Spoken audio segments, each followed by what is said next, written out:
kehidupan dalam kuburan jauh lebih panjang dibandingkan kehidupan di dunia. Nabi SAW bersabda, "A'maru ummati baina sittina wa sab'in." Bahwa usia umatku itu hanya berkisar 60 sampai 70 tahun saja. Sedikit yang lewat 70 tahun. Kalaupun ada usia yang sampai 100 tahun itu sedikit sekali. Tapi kebanyakan di bawah 70 tahun, umumnya umat Rasul itu sudah meninggal dunia. Tetapi ketika orang masuk ke dalam kuburan, usia dia di kuburan sampai kiamat ditegakkan itu panjang sekali. Anda bisa bayangkan, orang yang meninggal sejak zaman Nabi Adam sampai hari ini kiamat tidak dibangkit-bangkitkan, menunjukkan bahwa kehidupan kuburan jauh lebih panjang dibandingkan kehidupan dunia. Dari sinilah maka wajar seorang mukmin harus takut dengan kehidupan kuburan. Ma'asyiral muslimin yang dimuliakan Allah Azza wa Jalla. Tetapi para ulama mengatakan, apakah orang yang mendapatkan adab kubur itu munqati atau mustamir, terus menerus ataukah terputus?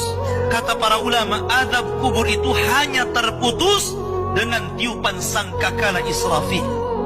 Ketika itulah Nabi SAW menceritakan bahwa Allah Subhanahu wa Ta'ala memerintahkan kepada Israfil untuk meniup sangkakala yang pertama. Disinilah adab kubur terputus. Karena ketika itu seluruh orang mati, baik orang yang ada di atas bumi atau yang ada di bawah bumi, baik kalangan jin, baik malaikat, kecuali makhluk-makhluk yang Allah kehendaki saja, semua hancur. Dan Abu Hurairah radhiyallahu anhu menceritakan kehancuran bumi setelah tiupan sangkakala itu adalah 40. Bisa 40 hari, bisa 40 bulan, bisa 40 tahun. Yang jelas Allah hancurkan bumi ini. Allah luapkan lautan ke daratan. Allah jatuhkan bintang. Allah hancurkan gunung sehingga seperti kapas yang dihempas angin. Itulah yang disebut dengan kehancuran alam atau hari kiamat. Baru setelah kemudian bumi tidak bulat lagi, tapi bumi terhampar. Allah ganti bumi yang kita pijak dengan bumi yang baru. Itulah yang disebut dengan padang mahsyar. Maka disitulah Allah Subhanahu wa Ta'ala memerintahkan Israfil untuk meniup sangkakala kebangkitan. Yang kedua kalinya Israfil pun kemudian meniup sangkakala. Maka dari situlah manusia keluar dari perut bumi. Wa akhrajatil ardu athqalaha. Allah keluarkan beban-beban beratnya. Disitulah orang-orang yang beriman, ketika mereka muncul dari kuburan, maka mereka akan berkumpul dengan keluarganya. Allah mengatakan, alladzina amanu wattaba'athum dzurriyyatuhum biimanin alhaqna bihim dzurriyyatuhum. Orang-orang yang beriman, kemudian keimanan diikuti oleh keluarganya, oleh istrinya, oleh suaminya, oleh bapaknya, oleh anak-anaknya, oleh cucu-cucunya. Maka ketika mereka dibangkitkan dari kuburan, mereka langsung berkumpul menjadi satu keluarga. Dan itu sebuah ketenangan. Tapi orang-orang di luar daripada beriman, mereka keluar dari perut bumi seperti dua binatang. Pertama Allah contohkan dengan laron yang berterbangan.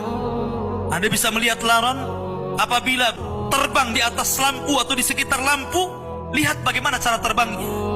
Mereka akan saling tubruk dengan kawan-kawannya. Karena pada hari itu anak lari dari orang tuanya, suami lari dari istrinya, orang tua lari dari anaknya. Terkadang mereka bertubruk satu dengan yang lainnya. Yang kedua seperti belalang kal jaradil muntashir.